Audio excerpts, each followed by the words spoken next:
can green jobs, and when I say green jobs, of course I'm going to have to clarify what I mean by green jobs, because people mean different things by that term.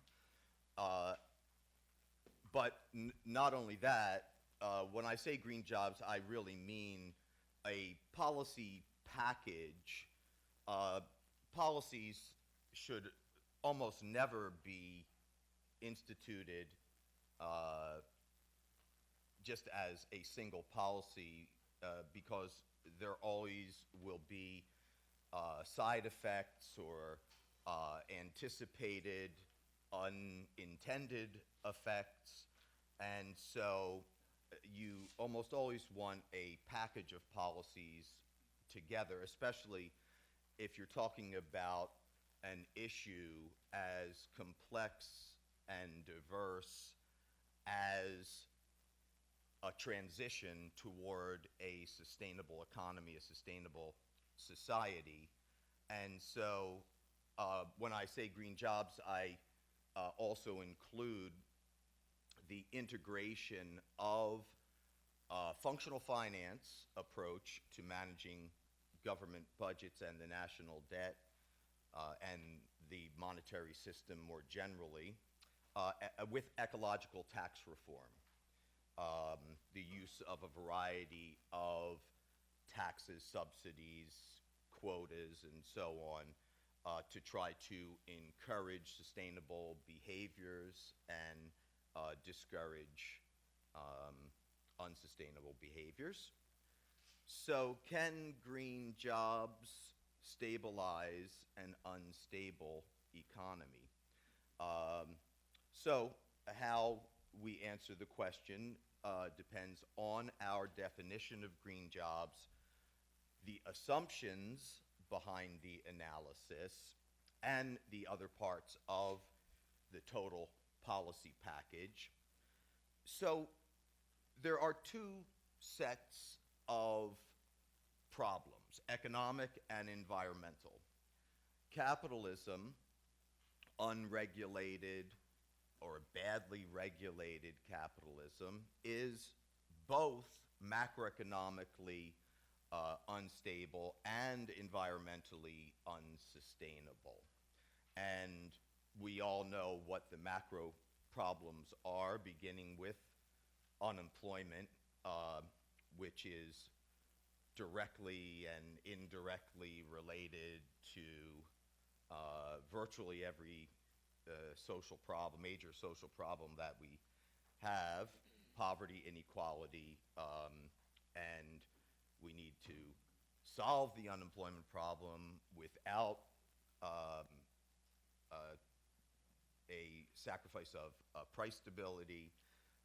As Randy talked about, there's the financial instability issue and so on. On the environmental side, the economic system has to satisfy certain sustainability rules regarding things like the relationship between the quantities of different emissions in relation to the assimilative capacity of the environment, both locally and globally.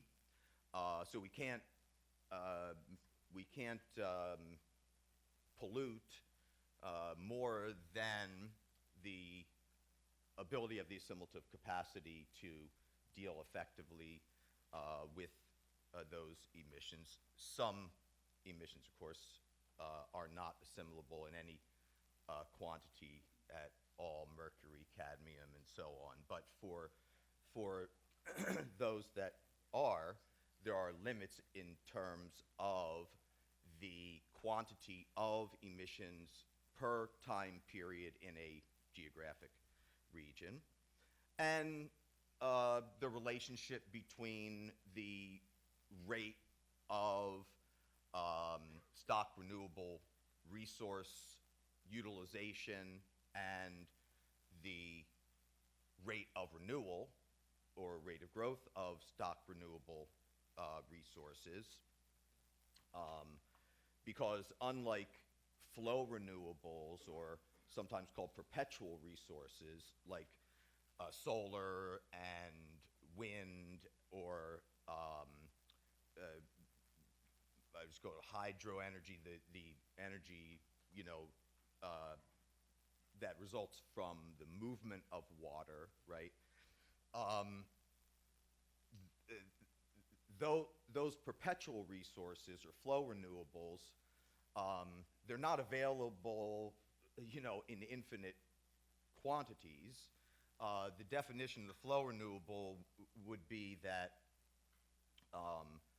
no matter how much of these resources we use, the same amount is always left over for future use. Not an infinite amount, but utilization of wind or solar doesn't decrease the amount that's left to use in the future. With stock renewables, if our rate of use of these resources per time period is greater than their rate of renewal, if we cut down the trees faster than we're replanting them, then these resources too, like exhaustible resources, can be completely used up. And so just because a resource is renewable doesn't mean we can use however much we want per time period and there always will be enough. So I've kind of whittled my version of the sustainability rules, and you can find some different versions out there. They more or less all contain the same basic several rules. I've whittled mine down to about 5, but the economy must satisfy these to be sustainable in the long run. There's not a question about this. So, given that we have these two sets of problems, the macro problems, the economic problems, and the environmental problems, are full employment and environmental sustainability incompatible goals? It sounds like we are back to the old jobs versus the environment, owls versus loggers, or that we can only have one or the other, but that we would not be able to have both. And even though I have always encouraged my students and others to look at the issues from the perspective of not jobs versus the environment, but jobs and the environment, there is a sense in which these two sets of issues are kind of working in opposite directions, and so are many of the policies and approaches that we have to deal with these seem to be. In other words, I argue that conventional macroeconomic policies are unlikely to be effective, but even if they were, they would probably exacerbate our environmental problems. And if conventional mainstream environmental policies were successful, that they probably would also exacerbate our economic problems. Yesterday in the discussion period, we were talking about how we have to produce enough to feed and clothe humanity without destroying the earth and ourselves. And so in some ways, the provisioning challenge is one where there's a minimal amount of productive activity that needs to take place in order to that every human being and human family and community can have their basic needs met.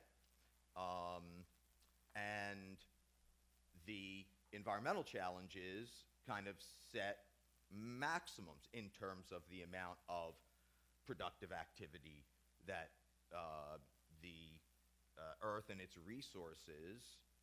Now, of course, there's also very important qualitative issues, but there is also this kind of first approximation quantitative tension between the two problems, the two challenges. So it does appear as though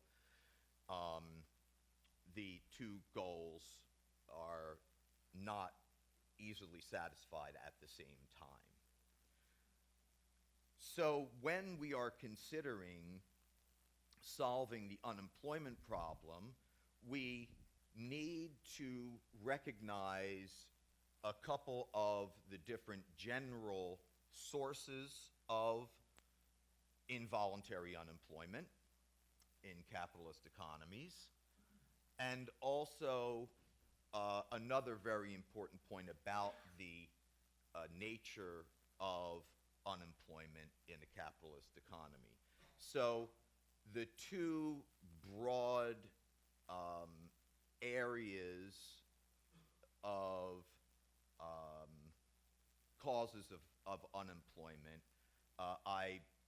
you could call Keynesian on the one hand, unemployment due to a lack of adequate effective demand, and structural or technological unemployment. Now, my conception of structural technological unemployment is different than the what they sometimes call structural unemployment in the mainstream, although it might have some points of contact. And basically, this is just the difficulty of attaining and maintaining full employment in the face of ongoing structural and technological change. Capitalist economic system is dynamic, and so especially with fast-paced technological change, there are firms that are new, there are others that are going under. There are new industries that are emerging, and old industries that are no longer part of the economy. There are occupations and skills that are new, and there are others that are becoming obsolete. And so all of these changes regard not just the aggregate proportionality and balance of the system, which would be the effective demand side, but the intersectoral relationships, the inter-industry linkages that are so important in the capitalist economy. So, the economy doesn't only require some kind of aggregate balance, but also some type of sectoral proportionality and balance as well. And then the other issue that we must recognize when crafting an unemployment policy is the functionality of unemployment in a capitalist economy. This is something that Keynes actually, to my knowledge, was not aware of, or did not see as so much of an issue. That is Keynes differed from neoclassical economics in that he saw involuntary unemployment as normal in a capitalist economy. The economy did not have any built-in tendency to full employment for Keynes, but he saw unemployment as irrational, and therefore all we need to do is eliminate it, and then everything will be better. If unemployment, as Keynes's contemporary Michael Koletsky recognized, if unemployment is functional, and Marx also is probably most famous for this insight.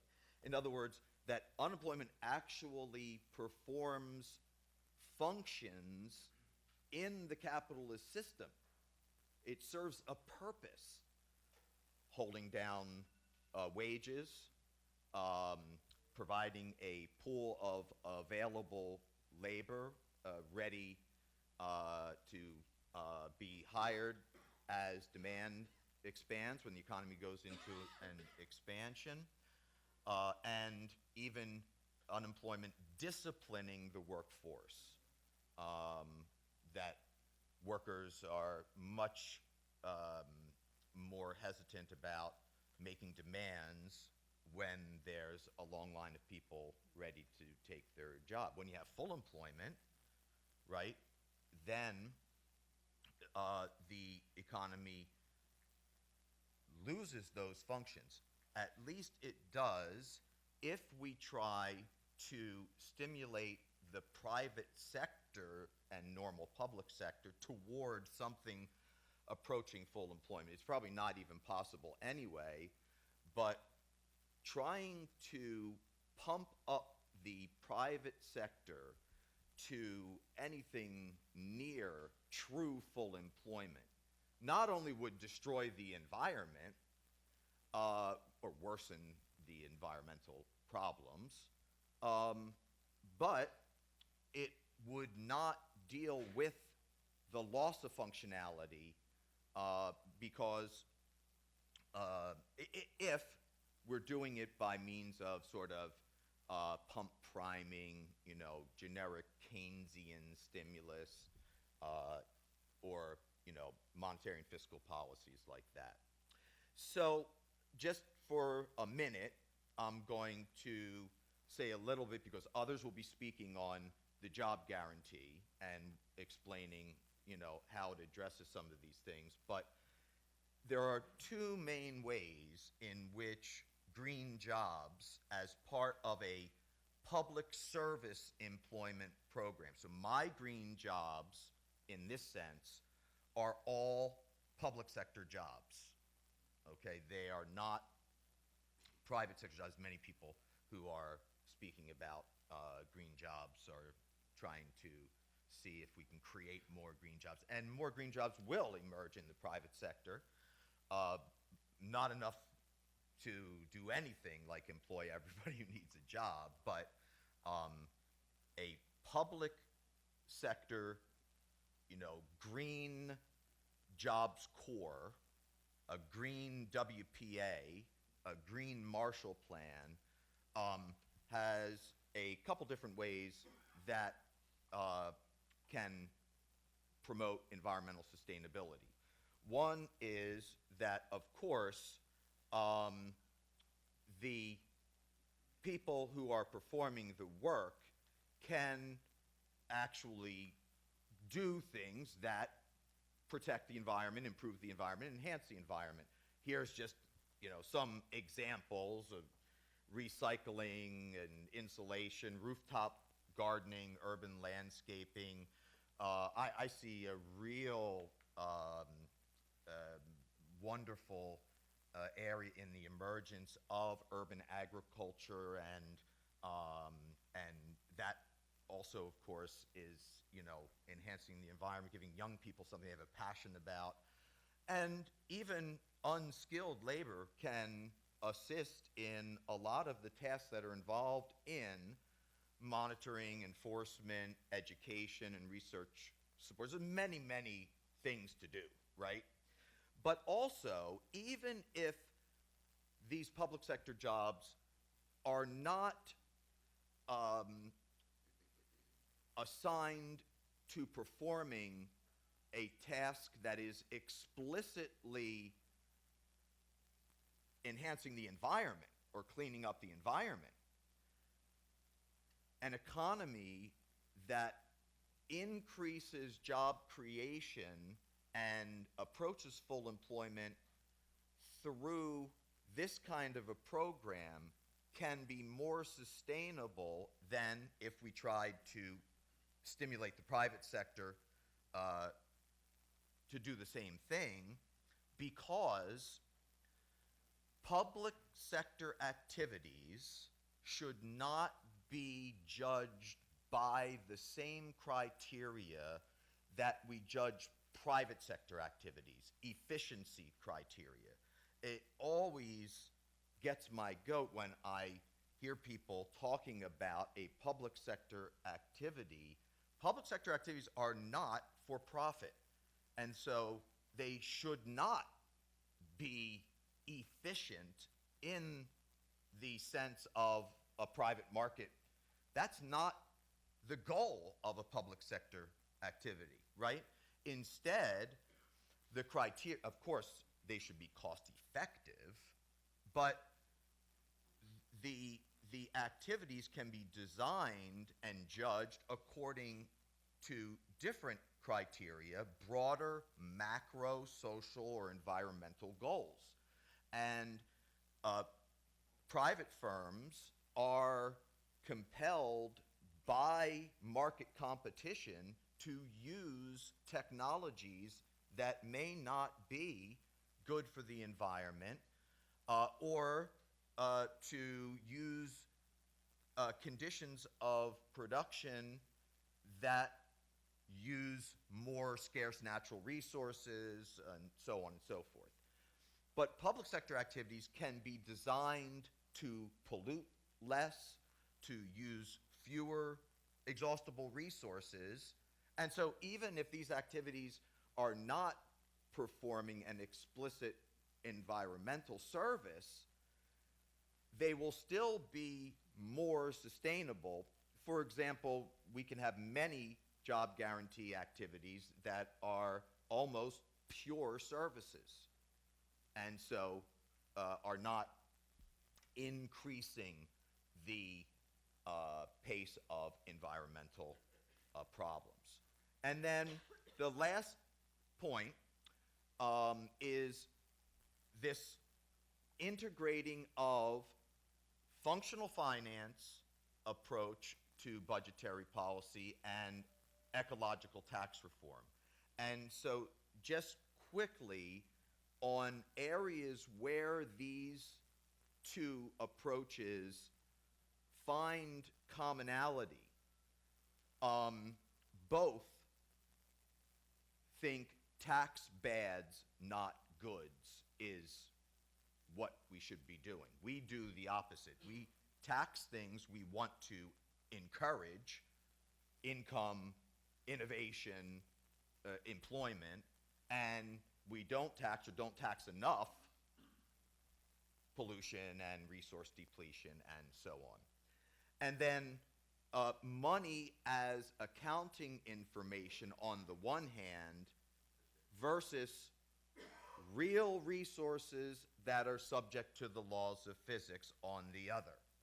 So this distinction is recognized by both approaches. So, you know, you can run out of real resources, but you can't run out of accounting information. And some really otherwise smart people can't seem to understand this, right? Al Gore, you know, I mean, he invented the internet, but he could not understand that if you put green pieces of paper in a box and bury them and dig them up in 75 years, and you haven't created the food and clothing that the population in 75 years needs, the green pieces of papers will do nothing for you. And on the other hand, if you are able to create the goods and services that the population requires, the money is never going to be a problem, okay? Deficits can be too big, but they can also be too small. And so the idea would be to bring in the modern money perspective and functional finance that Randy was talking about last night and that others will talk about for the rest of today, and integrate that with ecological tax reform, the use of taxes, subsidies, and so on, to try to guide the economy toward a transition to sustainability, but to do so without sacrificing meeting basic human needs through employment opportunities, and those are not only material needs, but also the psychological and emotional needs that are associated with having the opportunity to hold a job at the same time. Thank you very much.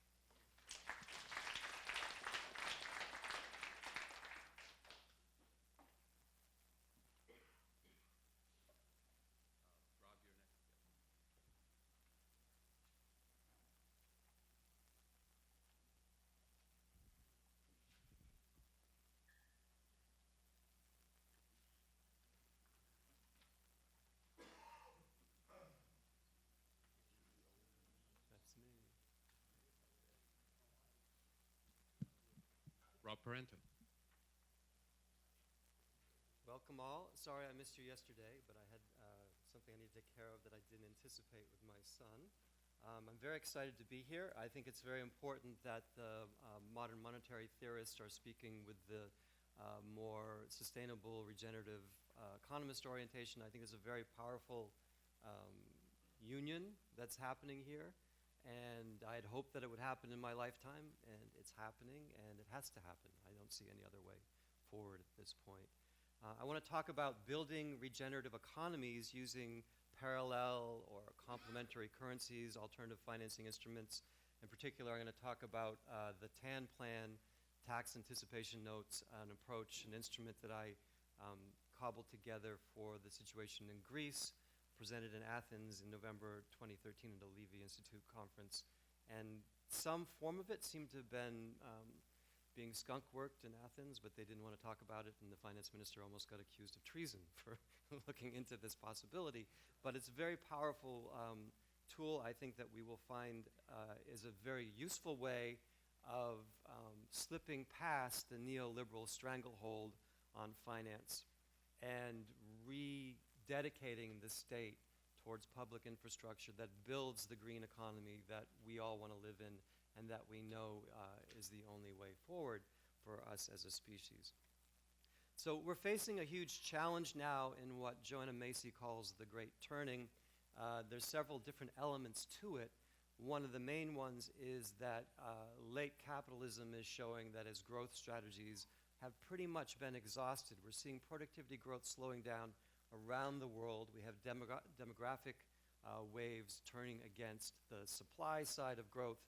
Mainstream economists will tell you workforce, labor force growth rate plus labor productivity growth rate is what determines your speed limit for the economy, while the speed limit appears to be falling below 2, maybe even below 1 in some cases, not just in the developed markets, but also in the emerging markets. In the emerging markets, we've had a decade or two of overinvestment, investment booms, often in real estate, not exactly a productive asset in terms of creating future products or future income flows, and malinvestment. We've had different sectors, particularly in China, where too much capital has been dedicated to production, and flooding of tradable goods has occurred, so we have tradable goods price deflation occurring.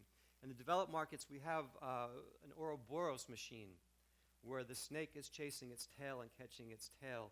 In my lifetime, maximizing shareholder value has become the main imperative, the dictate of corporate management. And what does that actually mean? If we translate that into plain English, when we're maximizing shareholder value, CEOs and CFOs are issuing debt. They're issuing debt to repurchase shares, to artificially drive up the price of the shares that they get partially compensated for in their options. Surprise, surprise, the incentive structures are a little screwy here. And they're doing it while not reinvesting the profits that they have into tangible capital stock that will create future income streams. So this is a setup for a major Minsky moment in my mind when you use debt and you don't put in place a productive asset that will create income flows in the future that will service that debt. Eventually you come to a screeching halt. But in the meantime, we're getting underinvestment in the developed markets at a time when we know we need to do massive green infrastructure. We've got ecosystem decay. We've depleted natural capital stocks. It's all off the books. UN recently did a study. They found out if you looked at the costs that companies externalize and you tried to account somewhat for this natural capital depletion, it adds up to about the same share of GDP as US corporate profits, which means capitalism is not profitable. But we don't do that kind of accounting. We allow companies to externalize costs. We allow natural capital stock to be depleted without anybody having to show it on any kind of books. Amazing how we do this. And we've got a private sector which, because of this maximized shareholder value dictate in the ultra short run, they don't add that to the phrase, but that's what it's all about. Next quarter's earnings, next quarter's stock price. Private finance is too myopic to engage in many of the green infrastructure, long payback period types of projects that we need to be doing. And public finance is ideologically constrained. Balanced budgets or limits to fiscal deficits are the ideological fashion of the day. Even Bernie Sanders, who has an MMT-inspired economic advisor, needs to be turned. I'm running a campaign called Turn the Burn, so that we can get him to understand when he goes on CNN and they say, oh, Bernie, those are wonderful ideas, but how are you going to pay for it? He says, well, the government creates the money that you need to get in your hands to pay taxes and to buy bonds. So there is no financial constraint. And here is Chairman Greenspan on videotape telling you that in front of Congress. And here is Chairman Bernanke telling you the same thing in front of Congress. They're under oath, by the way, when they're telling you these things. And we can go back through statements of Federal Reserve Chairman, or there's a New York Fed president from the 1940s, Bernard Rumble, who makes it very clear taxes are obsolete. That's the name of his article. So we knew this stuff, but we kind of conveniently forgot it right around the Reagan era. And then finally, there's, as I was alluding to before, there's this illusion that there's no money left. We have no money left to build a regenerative economy. Social Security is going to eat it all up. Medicare is going to eat it all up. This is a really bizarre statement, because when we look at what central banks have done, and this is the total assets of the Federal Reserve in red, going from $1 trillion in 2008 to over $4.4 trillion more recently, there was no absence of money when it came time to subsidize bondholders, the 1%, who own government bonds, which are what the Federal Reserve is buying, marking up over the fair market, free market price, subsidizing the capital gains of the 1%. We're willing to do that kind of spending, and we have limitless amounts of money. I could show you the same balance sheet for the BOJ, for the Bank of England, for the ECB, which supposedly only has one mandate to preserve a low inflation target, so on and so forth. There's no shortage of money when it comes to subsidizing the 1%, but building a green economy, we don't have the funds for that. We can't do that. So we have to blast through this cult. It's a cult. We've been brainwashed to believe that there's no money left for such things. How are we going to do that? I think we can do it through creating alternative financing instruments like the TAN proposal and using complementary currencies in a wise way. So we're going to try and take a line from Jim Morrison. We're going to break on through the other side. That's part of what we're doing here. We're going to meld the best of complementary currencies with MMT insights. There's something like 80 complementary currencies inside the Eurozone alone today.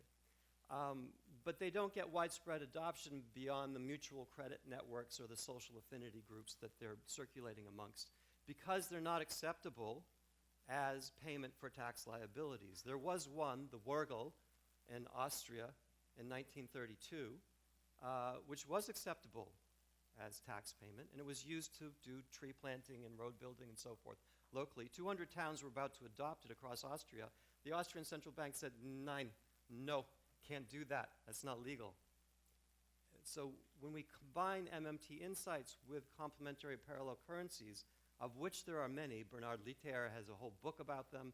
You can catalog these things 8 ways to hell and back again. It's amazing the ingenuity that people have brought to the construction and creation and allocation of money for various social purposes when we take it out of the normal state-based or bank-based issue. So what I'm going to propose here is that we do an end run around the neoliberal stranglehold, and we begin issuing alternative public financing instruments like this tax anticipation note, which I'll describe in a moment, and different kinds of parallel currencies to bypass this artificial fib, this lie that we have a scarcity of money and that's what's holding us back. There's a financial constraint. It's self-imposed. And we'll do this while at the same time as Matt was alluding to before, training the labor force for the next economy. For a sustainable full employment economy to exist, we need the people with the skills in place. We know there's a lot of hidden unemployment. The labor force participation rate is ridiculously low in this country. As you get more people retiring, you're going to need either higher productivity or higher income streams of the existing workforce in order to carry the rest of the load. So this serves many different purposes. I'm going to show you 2 different applications, one in Greece, and another one I want to adapt at more the state or county level for financing water rationing, water scarcity response in California. So let me talk just very briefly about Greece. It's a clear example, and now we've run this experiment in many countries across the Eurozone, of the failure of neoliberalism. Greece had a problem not with fiscal deficit spending. That wasn't what got out of control in the 2000s. They had a chronic current account deficit that kept getting wider and wider and wider because their households and businesses were spending more money than they were earning, and they were spending a lot of that money on imported goods. When we hit the global financial crisis in 2008, these households and firms went to a net savings position. They wanted to save money. They wanted to spend less than they were earning and pay down the debt loads that they had built up over the prior decade. Debt that was issued in many cases by German and other core European banks, because what were they doing? They were running chronic current account surpluses and increasing their claims on other countries along the way. And so it was 2 sides of the same coin. The solution in Greece that was imposed politically was fiscal austerity, but the problem wasn't fiscal irresponsibility to begin with. In fact, Spain, I think, was running a fiscal surplus for much of the 2000s. So there was an incorrect diagnosis. It was an ideological diagnosis. It was a decision to shrink the size of the state in these economies. And Greece, like the rest of the members of the Eurozone, has minimal monetary policy influence. We have a one-size-fits-all monetary policy. So they had no fiscal room to maneuver. They had minimal monetary policy room to maneuver. It was all, remember, ECB is supposed to be doing one thing, keeping inflation below 2% by one single measure of it. They had no foreign exchange policy because basically the European Monetary Union combined all of these currencies into one. Think of it as a fixed exchange rate to the euro at the point of unification. So there's a fixed nominal foreign exchange rate, and you can depreciate your currency on a real basis if you're willing to grind down your wages and your prices by running your economy with huge slack, huge unemployment, very low capacity utilization rates.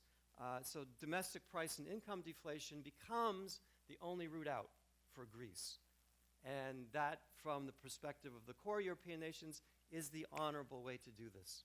Cut the wages, cut the prices. You're all good with the current account. You're off to the races. You're much more efficient. And hey, if you have a high private debt load, you're in deflation, and you have a Great Depression on your hands. and it doesn't go away for years, and you have a lost generation and a failed nation state. Brilliant. This is the brilliance of neoliberal economics. And they've stuck to it year after year after year, even though in country after country we've demonstrated that this ideology, this faith-based economics, is a hoax. It's an utter failure, unless it's serving another agenda, which I don't need to speculate on here. In 2010, I tried to capture Win Godley's approach to financial balances in the overall economy using what I call the Godley map, or the macro-financial balance map. And just to sort of help you understand the Greek problem, the vertical axis here is the fiscal balance, fiscal surplus to the north, fiscal deficit to the south. The horizontal axis is the current account balance as a share of GDP. And to the east, we have a current account surplus, selling more exports than you're importing. To the west, you have a current account deficit. You can see from 2000 to 2007, the fiscal deficit in Greece is between 5 and 7%. What happens to the current account over that period? It balloons from 7% out to 14% of GDP. Now, the sector balances of each part of the economy have to net sum to zero in any accounting period. When we get to 2007, we're running a 14% of GDP current account deficit in Greece, huge imports relative to exports, and we're running a 7% of GDP fiscal deficit. The difference between those two means the private sector is spending more than it's earning, to the tune of 7% of GDP. That's pretty big, and if you keep doing that year after year, your private debt to income ratios surge, and your financial fragility surges, and your ability to withstand income and price deflation in your private sector becomes minimal. You are setting yourself up for a Great Depression if you do that. We can see what happened with the fiscal austerity, but it doesn't really work until we get into 2012, and I'll talk about that in a minute, but it does work to collapse the current account deficit, because what happens to the imports when domestic demand collapses? You don't buy as many imported goods when you don't have the income streams to pay for it. So what we had was the private sector going from a huge net deficit spending boom in the 2000s, fueled by German banks to a great extent. And when the global financial crisis hits in 2008, they say, well, no, we're done. We're not going to spend as much, and they shift to a major net savings position. And as they do that, the current account balance adjusts. The fiscal balance doesn't adjust so well, at least initially, because tax revenues are falling as incomes fall, and government expenditures going up as unemployment rates go up. Fiscal balance is partly endogenous to economic activity. The Austerians don't seem to get this, but there it is, right there on the snail trail. So what we've got now is deficit terrorism, and Greece has ushered in the rise of Golden Dawn. It's a fascist party. The Germans are replaying basically the Brüning scenario in 1930, 1931. He imposed austerity on Germany. What'd you get? Adolf Hitler. It wasn't the beer hall putsch. It was Brüning's austerity. So we're repeating history here in a very, very malevolent way. You get into this doom loop with this stuff. When you try to put an economy into a cold bath, deflation, to get it to grow again, expansionary fiscal consolidation was the buzzword. That didn't work. Internal devaluation was the buzzword. That didn't work. Those are all code words for income and price deflation, for smashing households and firms' cash flows, okay? What did we get? As I showed you, they couldn't get the public deficit to GDP ratio down because the tax revenues would come up short, the expenditures would be above plan as the unemployment rate went up, and what would happen? The EC would come in and say, you must follow the rules. You did not make the rule 3% GDP, so more tax cuts, more expenditure, more tax hikes, more expenditure cuts, wash, rinse, repeat. You're caught in this doom loop. They can't see this. You can't get out of this thing. And you get, in the end, a failed nation state. Okay, that's what we're headed for in Greece, probably in Spain too, maybe Italy as well. Is that what the EMU was created for? I hope not. But that's the result that we're getting when neoliberal economics is running amok. And it's really a faith-based economics. So how do we break out of this? We're going to do an end run. And again, I proposed this in Athens in November 2013. We're going to create a government liability called a tax anticipation note. It's a zero-interest coupon bond, meaning it pays out no interest rate. It's a perpetual bond. It never gets called back in. It is in existence for perpetuity. Britain had these. They were called consols. It's a transferable bearer bond. You can give it to somebody else. Your name isn't on it, and you're the only person that can use it. And we're going to set it up as secured, encrypted electronic credits to bank accounts of recipients of these TAN issuances. This is a TAN. This is a TAN. It is zero interest rate paid to you. It's perpetual. It's transferable. So we can see a way of creating a government liability, a government financing instrument that's essentially money. Can be used as money, can be used as a final means of settlement in private transactions. We're going to electronically issue these TANs to pay government employees and domestic suppliers to governments in green infrastructure projects in Greece. The government, in turn, is accepting these TANs at par, 1 TAN equals €1 as payment for taxes. That's how we maintain the value of the TANs. If the TAN trades at a depreciated rate relative to the euro, what's going to happen? Anyone with a tax liability is going to go bid for TANs in the marketplace and deliver them to the Greek treasury as payment for taxes. So you have an automatic self-regulating mechanism to keep this 1 TAN equal €1 exchange rate, internal exchange rate, essentially fixed. And you're going to allow consenting adults to buy and sell TANs as they wish. There would be private exchanges that would occur. And because it's a complementary currency dressed up as a bond, but acceptable as payment for taxes, we now have joined MMT with parallel currencies, and we have a good chance that this TAN unit would be used in private transactions. And in fact, there's things we could do to try to encourage that to happen. So we're creating an alternative financing unit that frees up fiscal policy, creates a way of creating jobs and income flows inside the economy while restructuring the economy along green regenerative lines, and also provides a stock of money to flow through the economy. So it serves many purposes. I'm not going to talk about this, but you can use Krugman's cross, which he referred to only once and never again, but got him very close to understanding Godley's financial balances.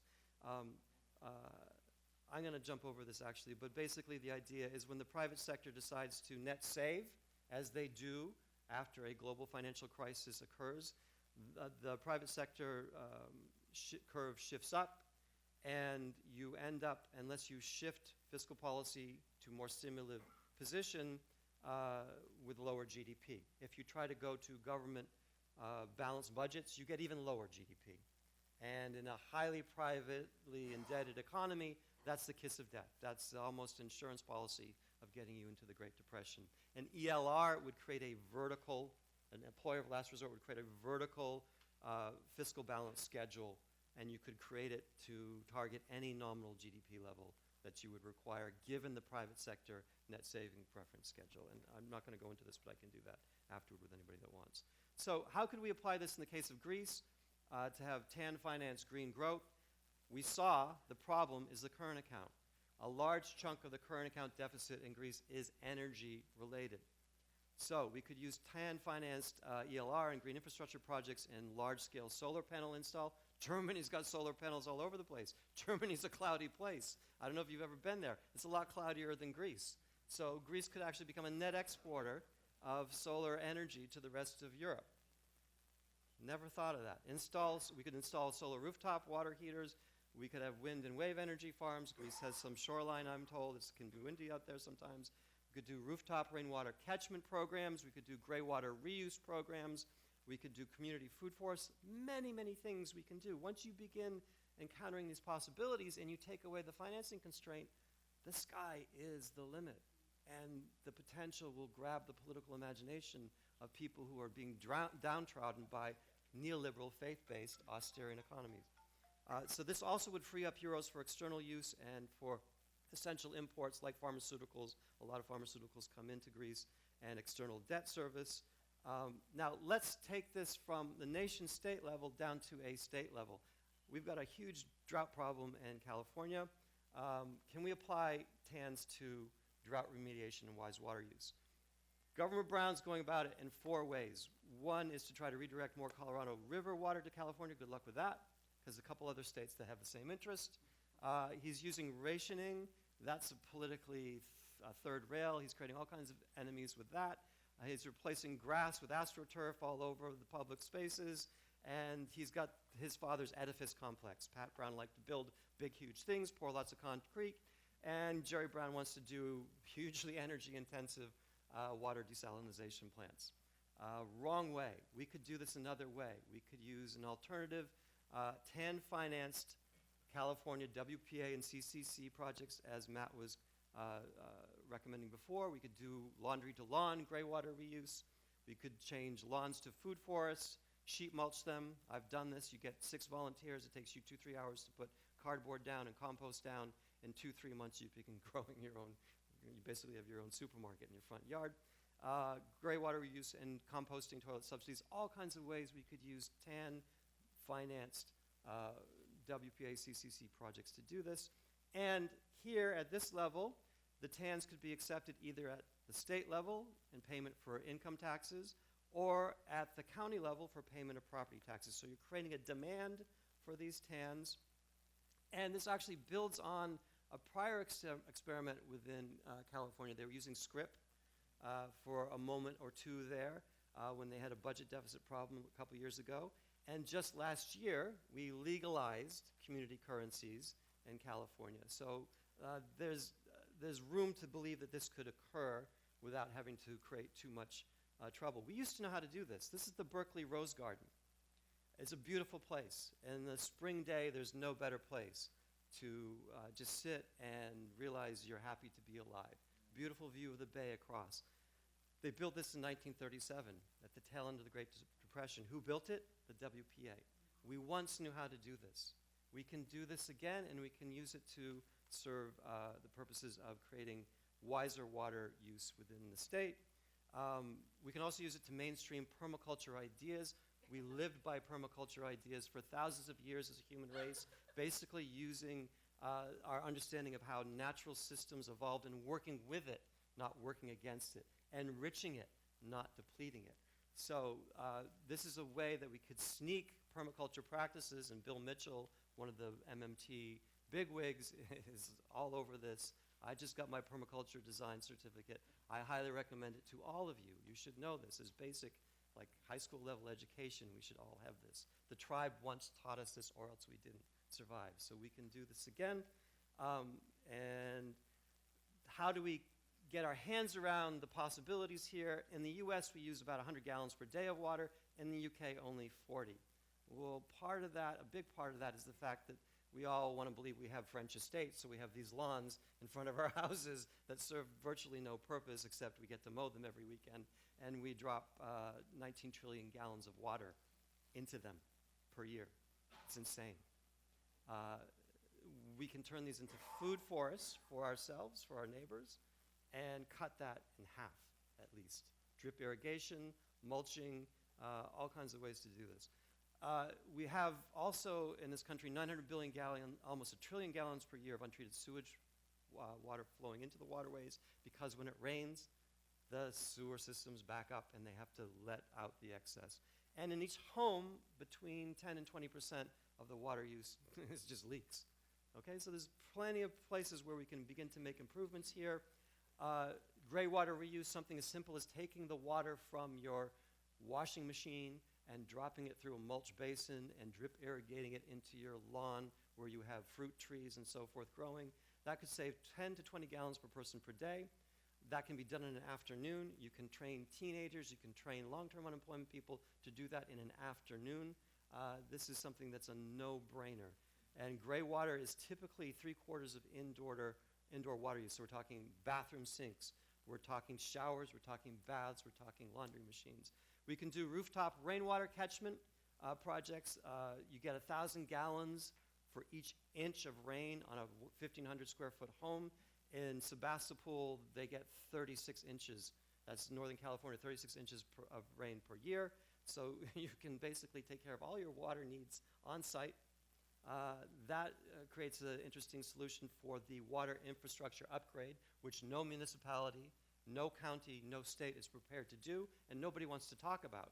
Okay? There's one pipe coming into New York City that brings all the water into New York City. It's probably getting on to 90, 80 years old. I don't know. What happens when that pipe breaks? Composting toilets, that's 5 to 6 gallons per flush. Why are we urinating and defecating into the water stream? We don't need to do that. Nitrogen in urine is great for the soil. You can make humanure out of human shit, and it can be used on some crops. In fact, it's called night soil in China. They've been doing it for thousands of years. And so there's all kinds of ways of approaching this once you start to think about it.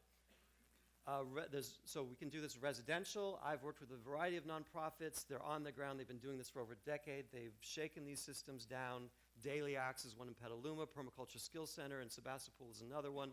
Greywater Action in Oakland. They're doing this. They've been doing this. They are waiting and willing to train hundreds and thousands of people to do this.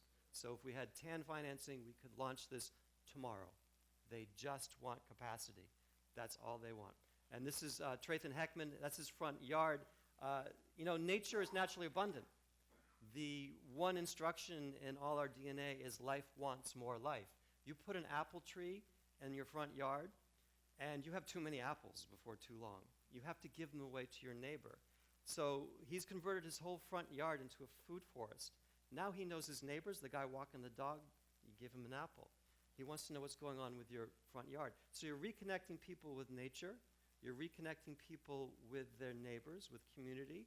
And there's even, I've seen it in this neighborhood, a spiritual element to it. The gun-toting Republican with the rack on his pickup truck is talking to the Obama-not Prius driver about this stuff, and they're both excited about it, and it has nothing to do with the ideological divide that keeps us apart. So this can be done on a residential level, neighborhood by neighborhood. We could start in the poorest neighborhoods, and we could do this with a WPA-CCC TAN finance project. We can do this at the commercial level. In Seattle, there's something called the Bullet Center. They designed it to the Living Building Challenge. It's a 6-story, 50,000 square foot building. It's water and energy neutral. We could use TANs to subsidize some of this in government buildings. We could be building these buildings today. They have a 56,000 gallon rainwater tank on site. They do gray water filtering by plants using living machines, using ecological based systems, and they've got composting toilets. We could do this today on the commercial side. We just don't have money. We don't have the money to do it. And in my permaculture design project, we decided we're going to start reclaiming public parks. We're going to reoccupy public parks. We're going to regenerate the commons. And we're going to use these as places for education and also for food production. And so on the left is the way the park looks now, a bunch of soccer fields, picnic areas, bathroom, big parking lot. We're going to cover the parking lot with solar panels. We're going to run the rainwater off of that solar panel system into a keyhole garden, community garden.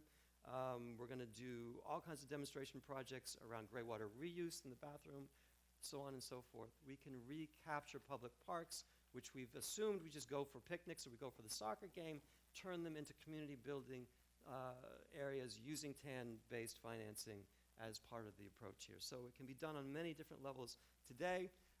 We know from our civil engineers that we got a big problem with our sewer infrastructure. Dealing with the water issue using TAN-based financing is one way to handle that. We can, in permaculture, we talk about stacking functions. We can, while saving water, also save energy. About 20% of the total electricity and almost a third of the natural gas used in the state is used for water. So we can kill 2 birds with 1 stone.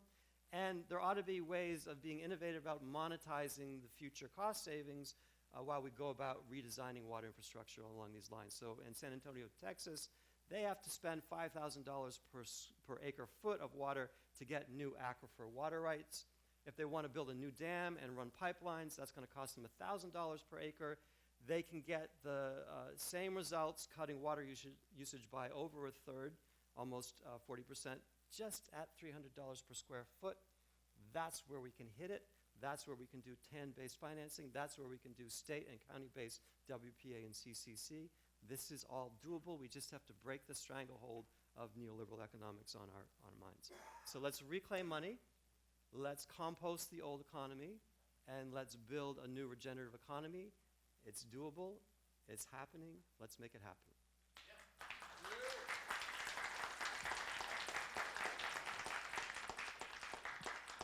Thank you, Rob.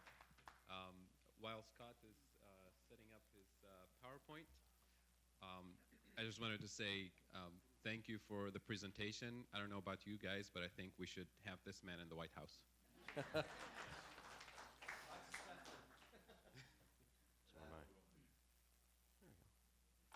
So they leave me like 3 minutes? Is that what we're? Five, okay. Well, I only have 60 slides, so that should be easy. Okay, so I need to be able to see that. Well, I'm just going to jump into it since we're running low on time, and this might go quick, so we can get some of it out of the way in Q&A, perhaps. Anyway, well, let me go back. What I want to do is look at, well, what the title says, how modern money tells us what it tells us about this economic sustainability. We have plenty of time? I can talk faster, though. Anyway. All right. We just don't have enough money. We don't have enough money. That's right. We have a time bank here. That's what we're doing. All right. A number of folks have, in my view, incorrectly suggested that modern money is great, but, well, that part is a correct suggestion. The incorrect part of it is when they say, but you haven't integrated ecology. And as we've just seen in the previous two presentations, there's quite a bit of consistency. My approach is complementary to the previous two. I was going to look at some of the central tenets of modern money and show us where we go with sustainability as a result. So first lesson, which you've heard quite a bit already, economies are not constrained by finance. So Randy was talking last night about the loanable funds model. Loanable funds model assumes that we are constrained by finance. There is a supply of savings there, and there's no more, right? That's all there is for us to be loaned out and to be loaned to the government, etc. But let's think for a second. Where does the U.S. dollar come from, right? I remember I teach in Iowa, and of course every year we get all the candidates coming to our school, and I remember back in 2008, Hillary Clinton was there, and she was so mad at the Bush administration for running these budget deficits because now China had become our banker, right? Because of, I don't know, China somehow prints dollars. I'm not quite sure how they figured that out, but does it come from Goldman Sachs? Well, of course, our Treasury secretaries all come from Goldman Sachs, but anyway, this is, some of you guys might have seen, this is Richard Murphy's blog. He is an advisor, I don't know exactly his capacity, he's an advisor to Jeremy Corbyn, the new Labour Party leader. He had a conversation with a friend of ours, Stephanie Kelton, which he blogged about, and he says, during the email exchange, I guess it was an email exchange, when discussing the problem of explaining who pays for government investment, Stephanie said something which is, the problem is everybody thinks money grows on rich people. I think that's one of the best statements. You guys didn't laugh, but we'll use that one again. So where does money come from? Well, the Federal Reserve Bank of St. Louis tells us where the dollar comes from. As the sole manufacturer of dollars whose debt is denominated in dollars, the U.S. government can never become insolvent, unable to pay its bills. The sole manufacturer of dollars. Interesting. Okay. So I'm going to give you a little bit of a schematic here for understanding money and what basically has been talked about ever since last night with Randy's presentation. This actually comes out of a paper Matt and Warren Mosler wrote, 97, something like that, and it showed up also in Randy's book in 98. We can think of the government and central bank. I've put them together for the moment just because it's simpler. When the government spends, it creates central bank reserves. We can trade those in for green paper stuff. But when the government spends, sends a Social Security check, it creates central bank reserves by doing that. And the bank then credits your account with a deposit. Okay, now we can talk about bond issuance and so forth, but that doesn't change the central nature of what's going on. When we send taxes, as Randy said last night, we have our bank account debited, or we borrow it from Citibank, I suppose, but by using our credit card. And then our bank debits our account and sends its own reserves back to the federal government's account at the Treasury. Okay? We can call that state money, or the state money approach. And that's essentially what Richard Murphy was talking about and so forth. Actually, Richard Murphy wasn't, Stephanie.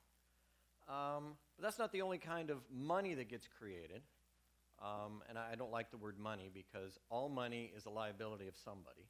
And so it's better to just say whose liability you're talking about. But here's the Bank of England, who tells us that what you guys learned about banking in your Principles of Economics textbooks was incorrect.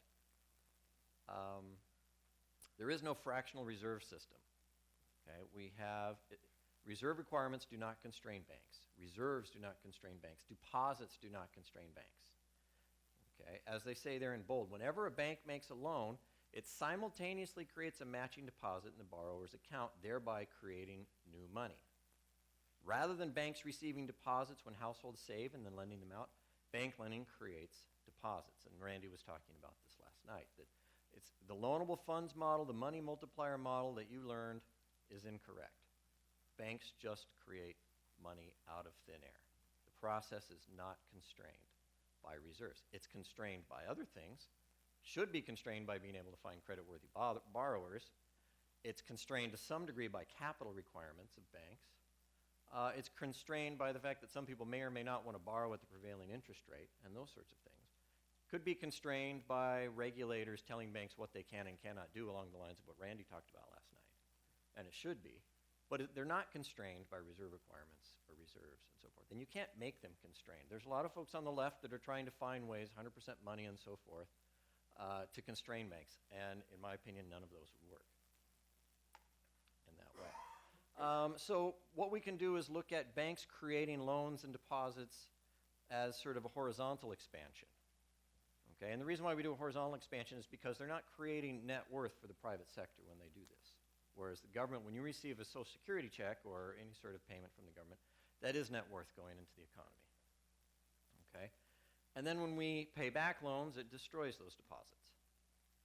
Okay? So we typically call that the horizontal type of money, and the other one that I did earlier, the vertical. So we put them both together, right? We have two different types of money. The point I want to make here is this process is not constrained. Okay? Both of these types of money are created out of thin air. Okay? We do not have a financial constraint in our economy. Aggregate economies in the aggregate are not financially constrained. What are they constrained by? Well, capacity utilization, productive capacity. So I got a graph here that shows capacity utilization, in blue, and the CPI in red. It's not a perfect correlation because, in fact, we don't allow our capacity utilization to get high enough to really create inflation most of the time. But there is some sort of positive relationship to it, and if you allowed it to get too high, you would see some inflation occurring.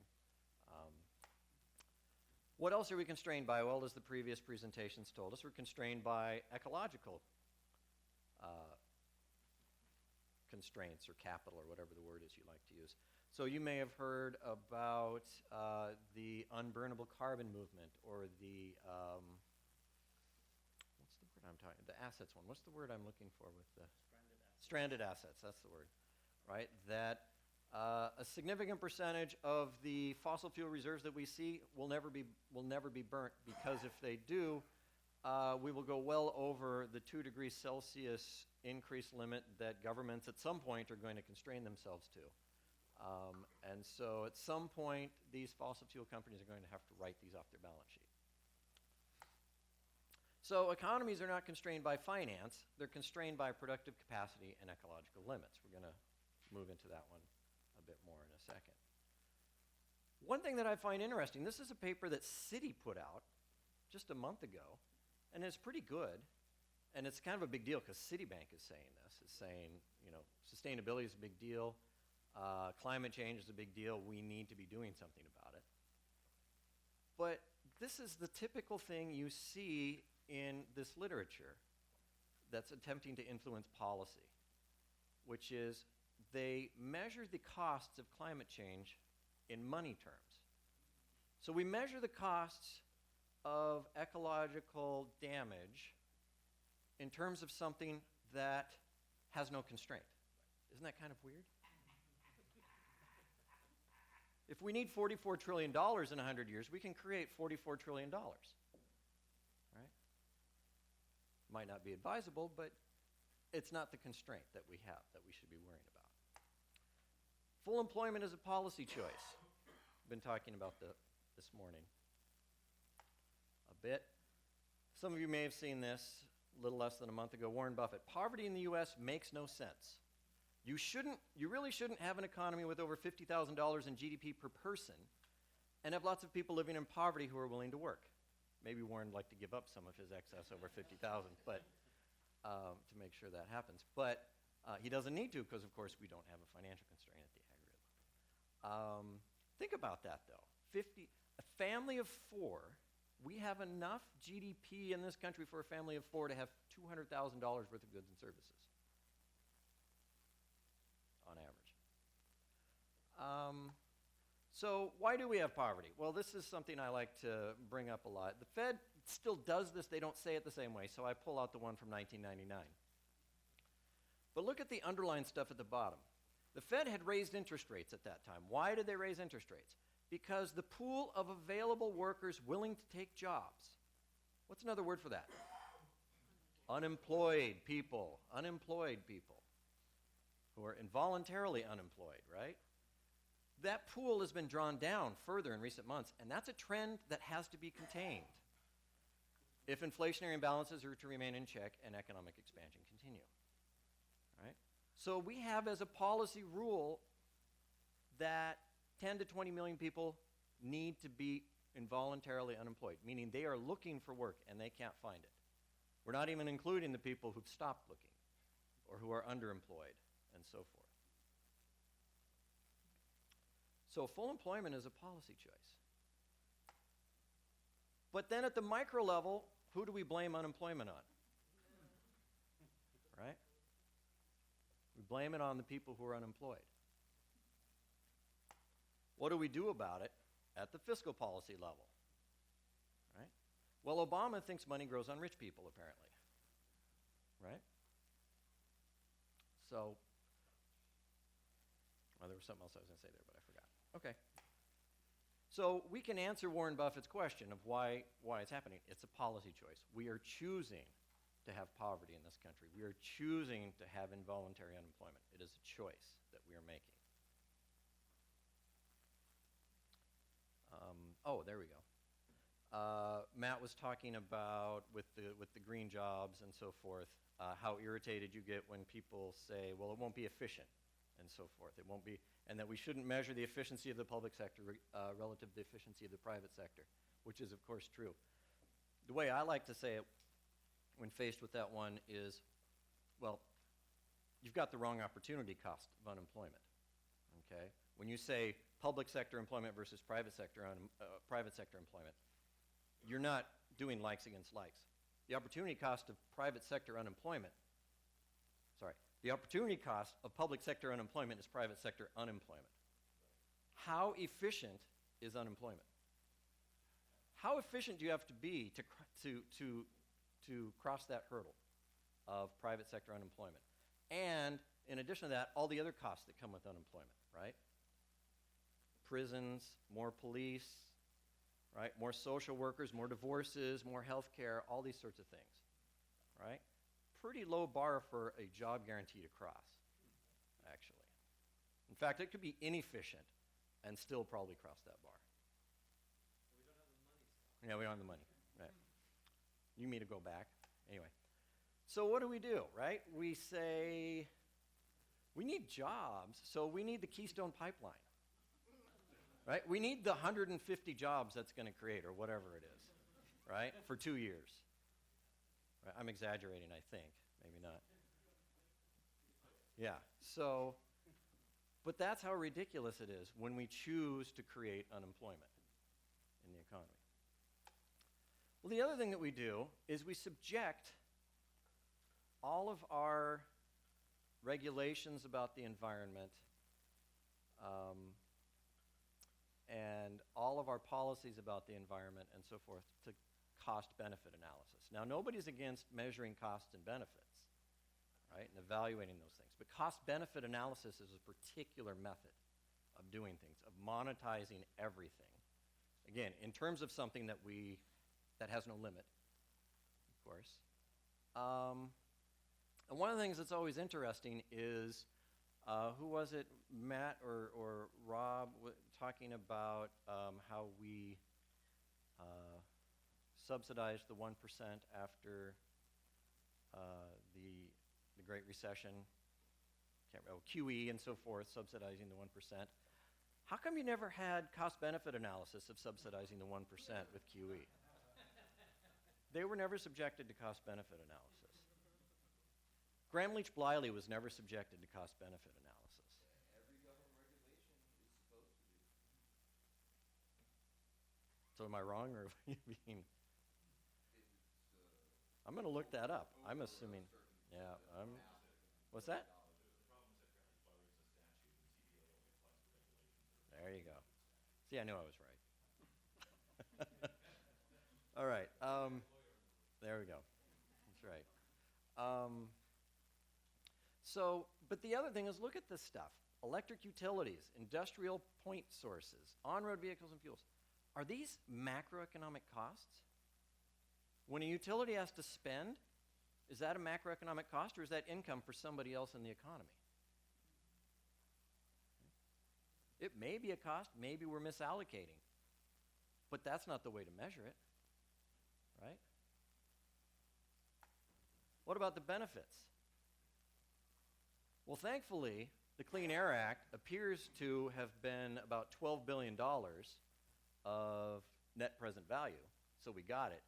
But it's a good thing that we put a high enough dollar value on those people that didn't die, or it might not have been, right? So this comes down to our values and our priorities. And if we're going to monetize things, all we're doing is standing behind some arbitrary methodology for putting a value on things and pretending that we've been value free. Okay. So it's about priorities and full employment. It's not about dollars. We can create full employment. If the electric utilities have to lay workers off because of the cost of the Clean Air Act, we can find things for them to do if we choose full employment. So a lot of what goes on in ecological policy is related to the horse and buggy versus automobile problem. We are on the road transitioning to a sustainable economy. Imagine if the move from horse and buggies to automobiles was subjected to cost-benefit analysis. Right? Imagine if the horse and buggy industry had been subsidized like the fossil fuel industry. And then you would use the actual market prices of the time, including that subsidization, to evaluate the costs and benefits. Because cost-benefit analysis is biased towards the status quo of market prices. Okay, lesson 3, future generations will not be financially constrained. So, Congressional Budget Office, CBO, just put out their analysis of what they think is going to happen to the national debt to GDP ratio over the next 25 years. Thankfully, I didn't see that they've been doing 75-year projections because those were so bad that now they thought, well, maybe we'll just do 25. I don't know. They might be able to do 2 or 3. That might be where they cure, right? I've seen at least the last 5 to 10 years, 5 years, they've gotten pretty accurate at forecasting the deficit 4 years ahead, 4 or 5 years ahead. But you know, these were the folks that in 1999, 2000 were forecasting we'd pay off the national debt by 2015, right? And if you remember the equations that Randy was showing you and that Rob was showing you, that means you would, of course, destroy that much in private sector wealth at the same time, net wealth. Anyway, so there we are at about 74% of GDP, which is actually a very modest number, not that I really care. But it's actually a very modest number, and about 10% of that or more is sitting at the Fed, too. So it's really about 65% of GDP that is sitting in the private investors' hands. It's projected to go up to about 100%, right? And if you've been paying attention, there were some economists who wanted to argue about 5 or 6 years ago that 100% was a threshold. No, 90% was a threshold. And their research turned out to be fraudulent because they had misentered a couple of Excel equations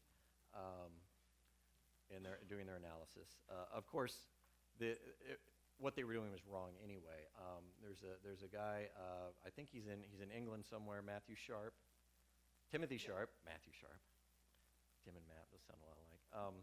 Anyway, Timothy Sharp just did a dissertation. He has a chapter in there redoing that same analysis and showing if you separate sovereign currency issuers from non-sovereign currency issuers, there is now no threshold in the sovereign currency issuers, which we already knew, but it's always nice to see ourselves validated.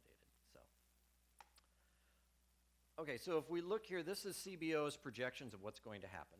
He's a Binzagr research. Oh, that's right, he is. He's a Binzagr scholar. That's right.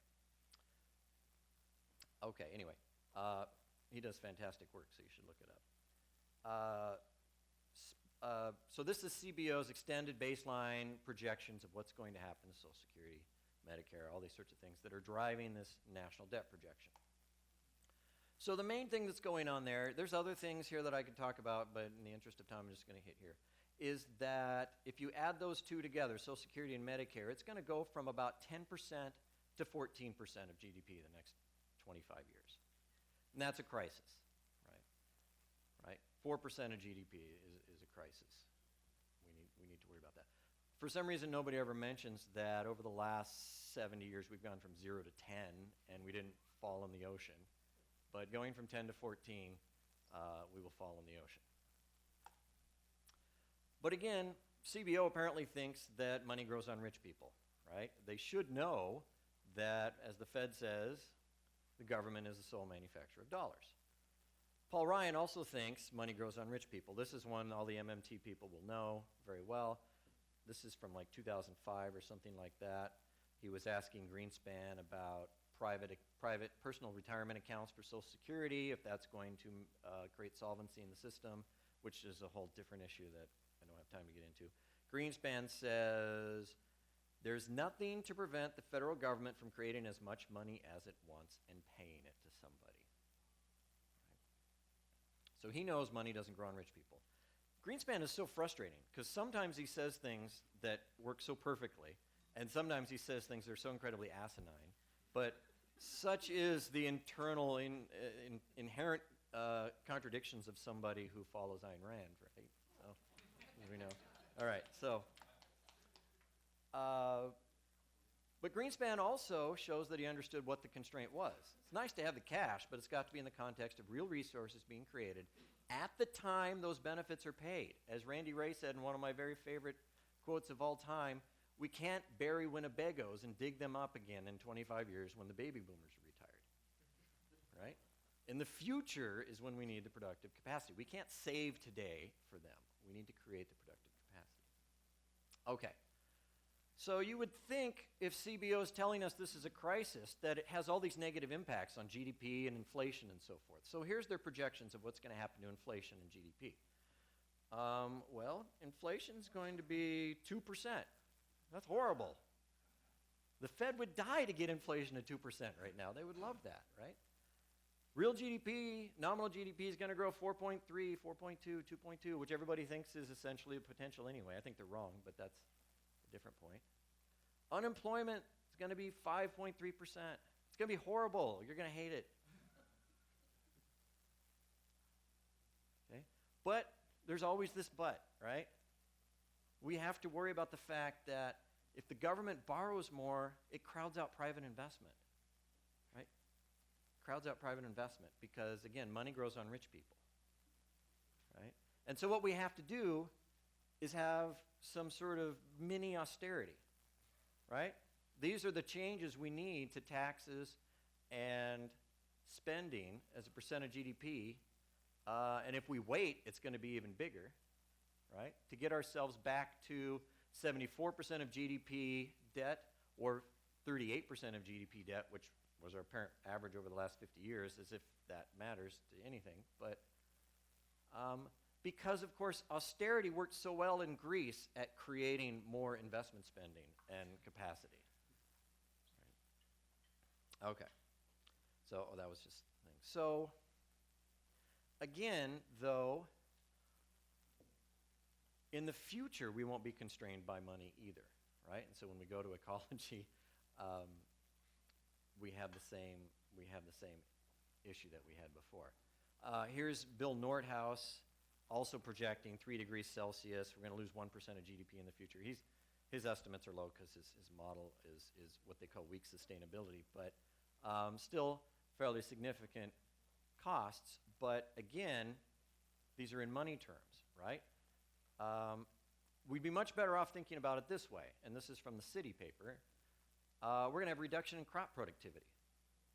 We're going to have reduction in water resources. We're going to have sea level rises, which affect coastal cities. There will not necessarily be a decline in GDP in the future, but our choice is spend money fixing these things in the future, create the money and spend it fixing these things, or spend the money having a better standard of living in the future if you don't have to fix these things. That's the choice that we have. But future generations will not be financially constrained. It's just a matter of what are they going to have to do with that money.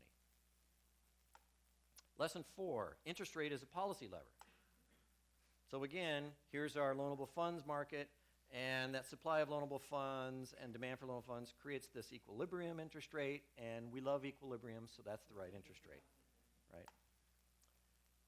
But that's not the way the world works. We already mentioned that this is the way the world works.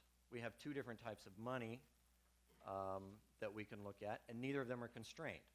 So if neither of those types of money are constrained, then how do we get interest rates? Well, the Fed tells us, New York Fed. The costs of reserves, both intraday and overnight, are policy variables. Cost of reserves, by the way, federal funds rate that the Fed sets. Consequently, a market for reserves does not play the traditional role of information aggregation and price discovery. Wow. How many of you have taken microeconomics and looked at a market where there is no such thing as price discovery? Bernanke just told us the same thing. Contrary to what sometimes seems to be alleged, the Fed cannot somehow withdraw and leave interest rates to be determined by the markets. It has no choice but to set the short-term interest rates somewhere. Right? If you are the one creating the money, you are the one that necessarily is setting the terms that other people can get that money at. Right? So that's what's happening. And other interest rates in our economy are then based off of that one. Right? Treasury rates, longer-term treasury rates, tend to move with expectations of that rate. Corporate bond rates and muni rates tend to be priced off of those. Okay?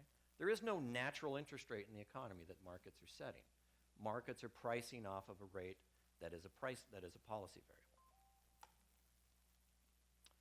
And the Fed, as we know, doesn't keep that interest rate somewhere forever, right? The Fed tries to manage that interest rate relative to the state of the economy. It's a policy lever. It's not the policy objective, right? But when we go to ecology, the policy lever is confused for the policy objective, right? So if we look at the city stuff, those numbers are actually assuming a 0% discount rate. And they showed you what they would be if we use different discount rates. Right? Because these are the costs and benefits into the future of climate change. So apparently, if we used a 5 or 7% discount rate, there would be no cost to climate change. financial cost. Well,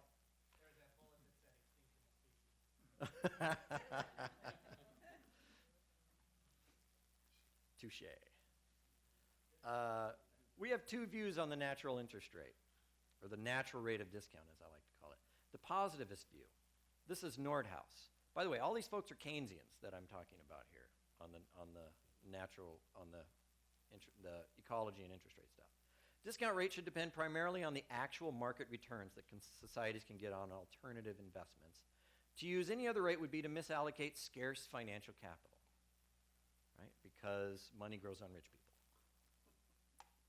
The other one is the ethicist view. This is really interesting because, well, I'll get to this in a bit. So hopefully I'll say that, remember to say this is really interesting later. They use a Ramsey model of returns to capital. If you've ever been in graduate school in your second semester macroeconomics PhD course, you probably learned the Ramsey model, where the interest rate is decomposed into these three parts. Okay, I'm not going to get into these three parts, but basically, one of the more famous books on environmental economics and climate change is by Nicholas Stern in 2006, now called the Stern Report. Actually, it was called the Stern Report on the book. He argued that the real interest rate was about 1.4% that we should be using for discounting. He wanted a low interest rate, right, because we need to give future generations a bigger value. And so market interest rates are too high. Okay.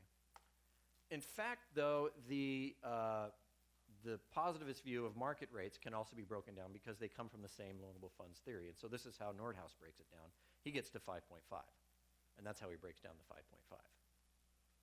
Okay?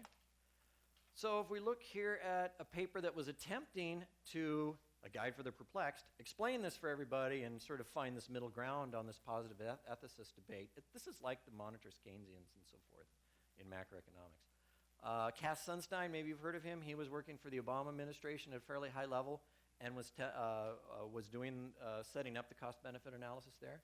Says it does not matter whether the current rate of interest are ethically correct because they still represent the opportunity cost of investment. Right? We have fixed financial resources, and so to not use a market rate essentially is unethical. Right? The problem with the ethicist approach is if the correct social discount rate is 1.4%, we should be saving vastly more than we do today to leave the ethically appropriate legacy for the future. So we should be saving more, pushing out that supply savings so the interest rate does fall to 1.4. That's what he's saying. So overall savings investment rates would dramatically increase, and then it would be ethically correct to use 1.4% discount rate. Okay, so I just want to show you this. Some of you may have seen this. The picture on both of these pictures, well, let's see. Picture on the left is of a street in Manhattan in 1900. What you see there, the interesting thing that you see there is there are no cars, only horses and buggies. Street on the right is also in Manhattan, 1920, 20 years later. What you see there, no horses and buggies, only cars. Right, 20 years. But if you use a 5, 6, 7% discount rate, 20 years from now is worth nothing. Right? So if you had done cost-benefit analysis on this, you would have said, no, we need to protect the horse and buggy industry. So what we've done is we have, in ecological economics, environmental economics, we have got public policy backwards. And it's not surprising because there's a long list of things economists don't understand. Business, financial statements, and interest rates, and public policy, right? And what they get wrong with public policy here is the interest rate is a policy lever. Policy levers are not the same as policy objectives or policy goals. The policy objective or goal comes down to our values about how much sustainability, how much climate change, et cetera, we're willing to tolerate. Okay. And what trade-offs we want to incur. And of course, we can have full employment throughout that entire process. There is not an interest rate that you should be setting and saying, haha, I'm done. The Fed doesn't do that. The Fed doesn't say, the interest rate's 2%, we're done, let's go home forever. Right? Actually, we think they should. But that's a totally different story for different reasons. So what does modern money tell us about the economics of sustainability? I'm sure I'm way over your 5 minutes. I'm sorry, but here we go. So we need to get people to own up to what they're saying really means. Agreeing with one or more of the following makes you an enabler of poverty. We can't afford to end poverty. It's their own fault for being poor. We will burden future generations with debt. The markets will punish the government if we try and help the poor. All of those are false. If you believe one of those, you are an enabler of poverty. A lot of the people that believe these things share our politics, the politics of those of us in the room. And they are at high levels of policy making, and they believe these things, and they're making policy based on these things. And no matter how much they sound like they agree with you, they are enablers of poverty.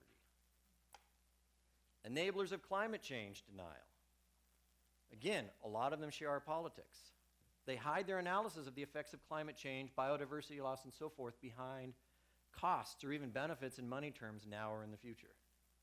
The micro-level trade-offs masquerading as macro-level costs and inapplicable time weights.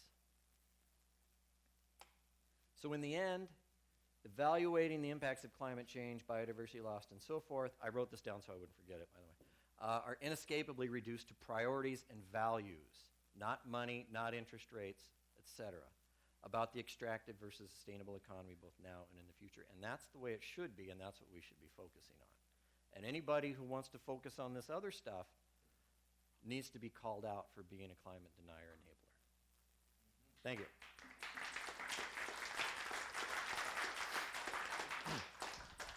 I'll ask all the speakers to join us here for a relatively short Q&A session so we can have a little break and come back with more. I mean, we continue the discussion over break and also, you know, throughout the day. Let's get started with taking some questions. And I'd like to ask you to move to the microphone so we can hear you if you have any questions. Paul, please, your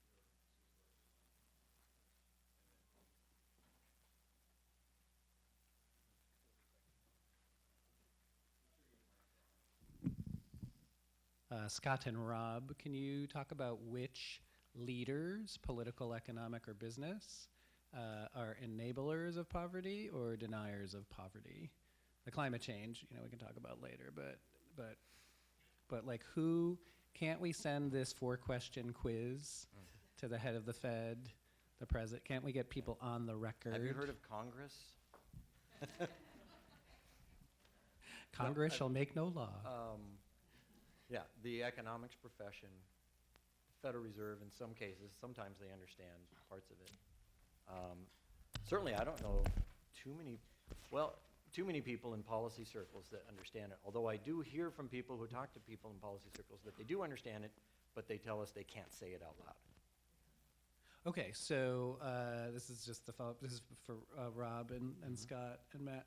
Who are the allies? Who are the allies who are willing to be public about it? The allies are local. They're based in your neighborhood, in your town, in your county. Good luck with Congress. Good luck with Bernie. I hope he gets in, but you know what's going to happen when he does. You've got to start at the grassroots level and make it happen, demonstrate that it's possible. That's what I've been doing for the last 5 years, getting my hands in the dirt. I sit behind a computer model most of my days, but when I get my hands in the dirt and I meet real people and we do real things together, things change. And that's extremely empowering. When we were doing this permaculture design project inside that park, we spent an afternoon laying out these plans. People were walking by going, "What are you up to?" "Oh, that sounds interesting. We want to be a part of that." And the ranger walked by. He said, "Oh, we're doing our planning process. Could you bring this to the planning process next month?" That's how it happens. You've got to make it happen around you. These entities that are at higher levels, they're captured interests. We know who they're captured by. So we've got to do it at the community level. State level is probably as high as it gets, maybe bioregion. Take it from there. That's, yeah, that's true. At least for now, it's at the community level. And as you said, the horizontal vertical approach shows us how we can design complementary currencies to do a lot of these things in the first place. And it is those conversations you have with people, and it frequently doesn't matter if they're on the left or the right. They will get it in many cases. In crisis situations, sometimes you can get at the national level, like with Greece, but there the politics were so screwy. Right. inside that party Right. that I tried many times to get a conversation going with those people. They didn't want to have that conversation because they were doing it all in the back room. They didn't want anybody to know this was going on. At least that's Jamie Galbraith's take on it. I actually cornered Varoufakis in Paris in April at the INET conference and said, Giannis, get a tan. And he didn't say a word. He knew exactly what I was talking about. So it can be done in a crisis situation, but you've got to be able to galvanize people, and you have to have leaders that are willing to really stick their neck out and are willing to make this extra parliamentary politics. That's what we talked about in the 70s, putting people out on the streets, making it happen on a community level. Right. Well, one of the things that's interesting is crisis situation. Whenever we have to go bomb somebody, we always remember we can create money. It's funny, Right? huh? When 25% of the children live below the poverty line or 40 million people don't have health insurance, then we can't afford it. But if we have to bomb somebody, hey, we print money. And we have collective amnesia after every major war that we have this capability. It's amazing. The economic literacy is, of course, important in terms of this stuff, but the political literacy, partly to chime in on what you're saying, is incredibly low as well. Part of it has to do with the capture of the narratives, Yes. and if they don't have a substitute narrative, then they fall back onto these, how to say, homilies and so forth, and lesser creations. Just, I mean, at a local level, I haven't seen much yet that didn't turn into a Ponzi scheme of some sort. And the major takeaway is the wages that are put up. And this is nonprofit, community level, et cetera. So there's a massive issue there Oh, yeah. in terms of, I mean, yes, showing them, getting their hands in the dirt, it's good. Yeah.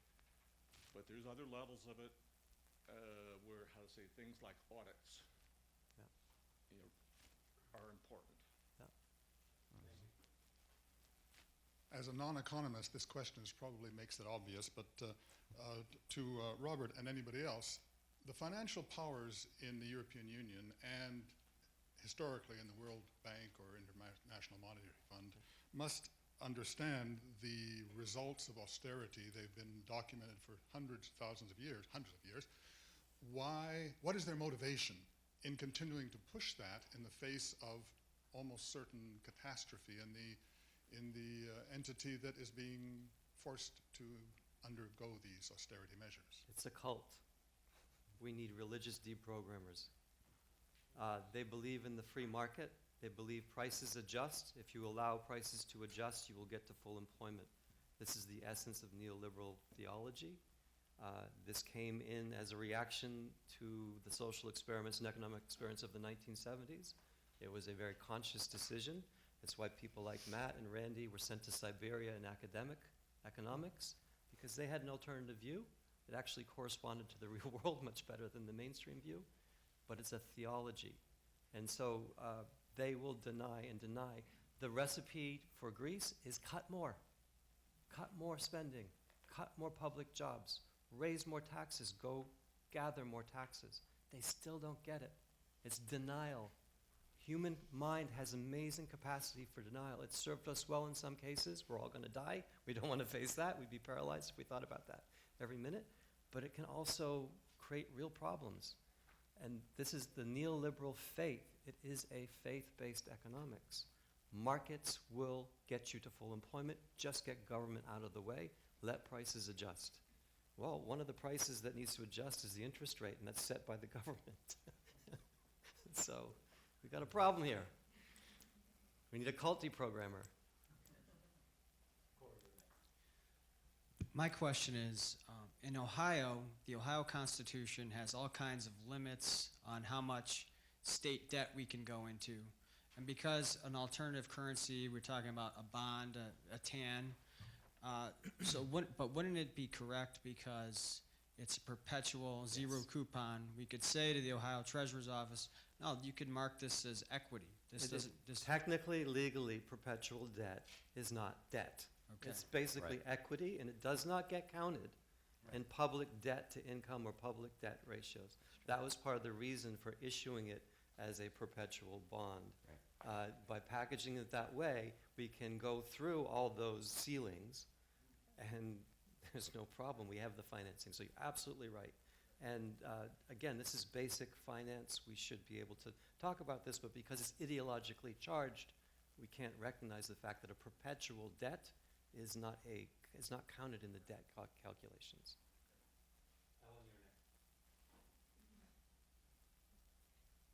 Hi, thank you for your talk. All your talks, they were great. I had the same question, but for California. You know, they did issue IOUs, but Yeah. they wouldn't take them in the payment of taxes, and I'm not Exactly. sure why that was. But where does it say that they can actually do this? It's not considered issuing currency, which states are not allowed to do?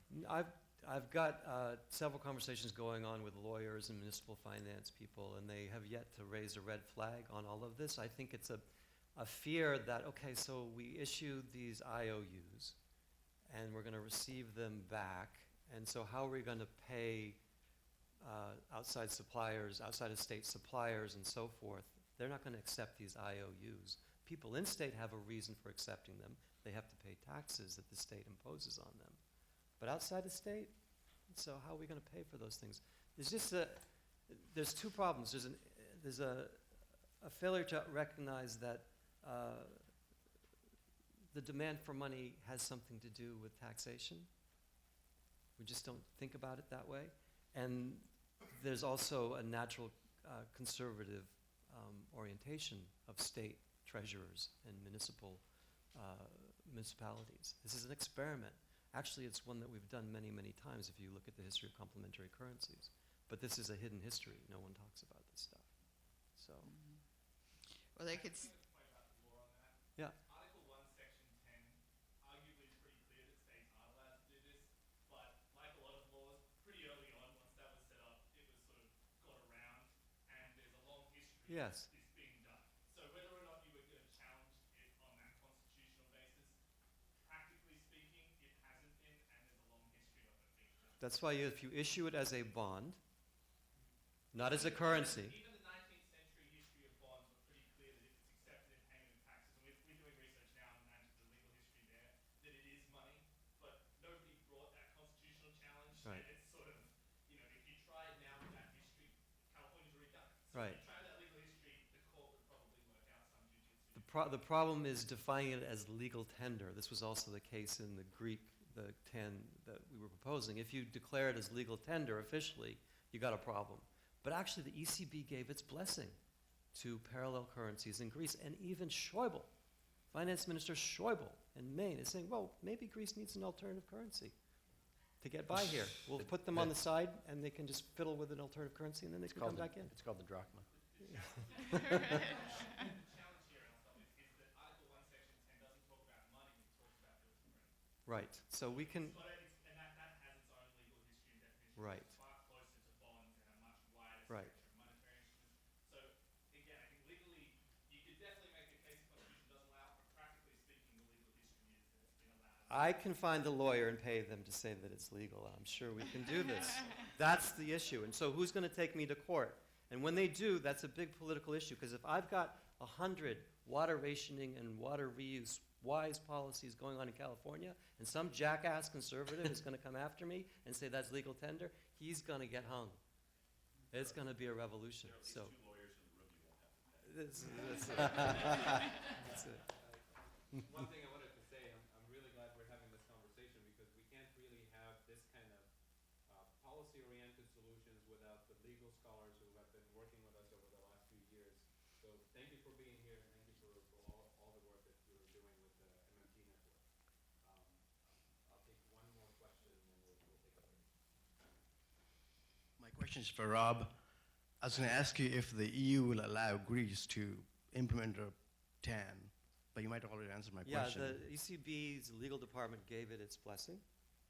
Said you could do this and you would not be violating any of our directives. In fact, there's 80 complementary currencies, some of them in Germany, already in operation within the Eurozone, and even the Bundesbank has done a whole paper on these and said this is okay, they can do this. And as I said, Schäuble, who's the hard line, he is the face of austerity. He is the Austerian. Said, why don't you guys try this? So I think we got a lot of green lights on that. The problem was internally, Syriza was a mess. It wasn't really a party. It didn't really have a correct vision, and they tried to do this all behind closed doors. You could have done this out in front of everybody and built a popular movement behind it, and at the same time educated all of Europe about what money really is and how it can be used. It could have been amazing, but no, they had to keep it a dirty little secret.